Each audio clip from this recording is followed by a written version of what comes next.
stále platí tá istá kolektívna zmluva, ktorá umožnila a stále umožňuje výšku tak... Práca s takýmito deťmi je behom na dlhé rati. To čo som povedala? To ale podľa pracovníkov... Prepáč. Zdá sa... Hoci... No teraz to už dám. Zdá sa, že Mikuláš Dzurinda začal veriť na zázraky. S pripomienkou hlavy štáty. Idem. Ideš. Môžeš, nahrávam.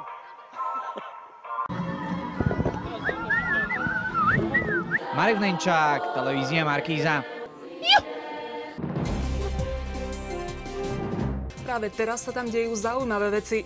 Martina Dratvová vám o hodinu naživo povie viac. Čína oficiálne predstavila nový rýchlovlak. Cestujúcich bude od júla voziť do Šanghaja, do Pekingu za menej ako 5 hodín. Vyplýva to z celoeurópskeho prieskumu Eurobarometer. Narkoponorka, ktorá je schopná úplného ponoru, dokáže previesť až 8 tón drog. Keďže ju našli, až bola prázdna, tak vojaci nikoho nezatkli. Pekný deň. V tomto období január až september bolo právoplatne odsúdených celkovo 22 134 osôb. Hej.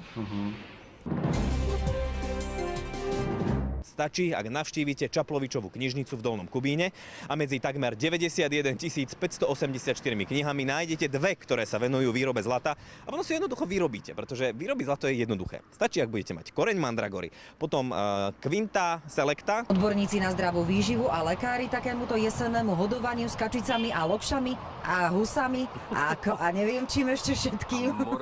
A hoci je alkohol jedným zo zásadných objavov alchýmie, ty kokos, toto dneska nedáme. Nemáme nejaký výdobytok alchýmie na potúženie mysle. Dobre, prejde žlté auto a dáme to na prvý šup, hej? A hoci je alkohol jeden zo zásadných... Dobrá, nie? Beriem. Páchatelia sa ďaleko nedostali. 15 kilometrov za slovensko-maďarskou hranicou skončili v rukách našej polície. V štalianskom útulku je vyše 40 psov a takmer každý z nich má svoj Teraz mi povedz ty, ako sa voláš? Anejko. Nie, nepapaj to. Pusti to. Pusti mi to. Jo, trizni z toho. Pusti. Ondrej. Pusti to. Dáva. Práva. Kultného dávu. Tentokrát sú to len fľaše s vodou. No v skutočnosti to môžu byť fľaše naplnené zápalnou zmesou kamene, alebo aj rôzne. Dobre.